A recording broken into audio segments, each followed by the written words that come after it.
দেখুন, রাজনীতিবিদরা মাঝে মাঝে এমন বক্তব্য দেয় যা দলের জন্য উপকার তো দূরের কথা, ক্ষতিই বেশি করে।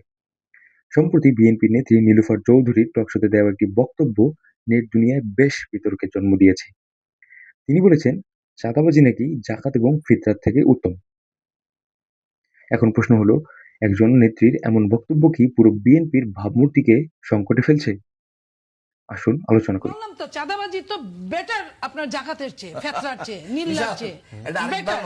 আমি আবারও বলছি, আপনাদের ব্যাংক বানানোরও ক্ষমতা নেই, আপনারা এমনেস্টি জাকাত খান, বানানোরও ক্ষমতা ফেতরা নেই। খান, এটার হলো সমস্যা। দেখুন, রাজনীতিতে যুক্তিতর্ক থাকবেই, কিন্তু নীলুফার চৌধুরী জামাতের সমালোচনা করতে গিয়ে যেভাবে কথাগুলো বললেন তা কি আদৌ ঠিক হলো? ধর্মীয় বিষয়গুলো আমাদের দেশের মানুষের কাছে খুবই সেনসিটিভ। সেখানে চাঁদাবাজিকে ভালো বলা কোনোভাবেই মানা যায় না। আমরা যারা ওনাকে চিনি তারা জানে তিনি একজন স্পষ্টভাষী নেত্রী। কিন্তু আবেগের বশে এমন কথা বললে বিপক্ষ দল তো সুযোগ নিবেই, তাই না? আসলে এই ধরনের অপ্রত্যাশিত মন্তব্য কিন্তু দলের জন্য একটি বড় ক্ষতির কারণ হয়ে দাঁড়াতে পারে। প্রথমত, সাধারণ ধর্মপ্রাণ মানুষের কাছে বিএনপির যে গ্রহণযোগ্যতা ছিল তা ধীরে ধীরে কমে যাবে। দ্বিতীয়ত, রাজনৈতিক প্রতিপক্ষরা এই সুযোগে বিএনপিকে একটি ধর্মবিদ্বেষী এবং চাঁদাবাজদের প্রশ্রয়দাতা দল হিসেবে ব্র্যান্ডিং করার সুযোগ পেয়ে যাবে।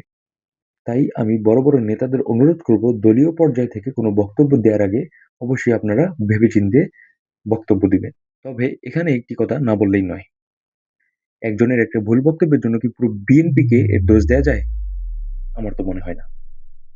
আপনারা খেয়াল করলে দেখবেন, ক্ষমতা গ্রহণের পর থেকে এই পর্যন্ত বিএনপি কোনো ধর্মবিদ্বেষী কাজ করেনি। এই পর্যন্ত অন্তত। এখন দলের সিনিয়র নেতাদের উচিত হবে কোনো কথা বলার আগে একটু সাবধান হওয়া। কারণ ছোট্ট একটা ভুল কথাও সাধারণ মানুষের মনে দলের সম্পর্কে ভুল ধারণা তৈরি করতে পারে। আমরা চাই সব দল তাদের নিজ নিজ জায়গা থেকে দায়িত্বশীলতার পরিচয় দেক। আপনার কি মনে হয়, নীলুফার চৌধুরীর এই বক্তব্য কি শুধুই উত্তেজনার বশে দেওয়া, নাকি এর পেছনে অন্য কোনো কারণ রয়েছে? একজন রাজনৈতিক নেতার কাছে আপনি কিরকম বক্তব্য আশা করেন, কমেন্টে জানাতে ভুলবেন না।